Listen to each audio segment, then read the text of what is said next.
తిరుపతి జిల్లా గూడూరు పట్టణంలో అరుంధతి వాడలో పోలీసులు కార్డన్ సెర్చ్ నిర్వహించారు. ఈ సందర్భంగా డీఎస్పీ సూర్యనారాయణ రెడ్డి మాట్లాడుతూ సరైన పత్రాలు లేని 11 ద్విచక్ర వాహనాలను స్వాధీనం చేసుకున్నామని, గంజాయి అమ్మకాలపై ప్రత్యేక నిఘా పెట్టామని తెలిపారు.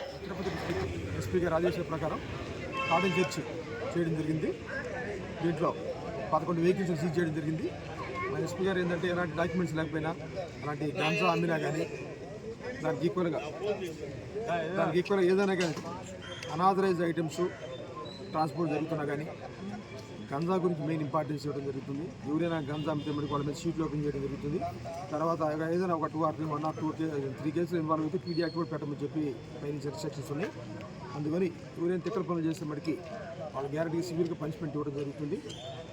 ఈరోజు మా పోలీస్ స్టేషన్లో మా 1 టౌన్ సిఐ గారు, 2 టౌన్ సిఐ గారు అండ్ రూరల్ సిఐ గారు అండ్ ఒక 60 మంది స్టాఫ్ మొత్తం పాల్గొన్నారు. దీంతో ఈ వెహికల్ సీజ్ చేయడం జరిగింది.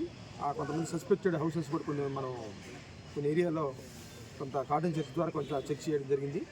ఆ పాయింట్ ఆఫ్ వ్యూలో నెక్స్ట్ ఏదైనా దొరికితే మటుకి వాళ్ళ మీద సివియర్గా పీడీ యాక్ట్ చేయడం జరుగుతుంది. దీని మీద ఈరోజు ఎస్పీ గారి ఇన్స్ట్రక్షన్ ప్రకారం మనం కార్డన్ చెక్ చేయడం జరిగింది. భయం వచ్చింది బండి లోపల దాకా ఆపేసి లోపల కాన్స్టేబుల్ గారు కాన్స్టేబుల్ ఆపితే ఎవడు ఆపుతాడు? కాన్స్టేబుల్ భయపడితే ఎట్లా?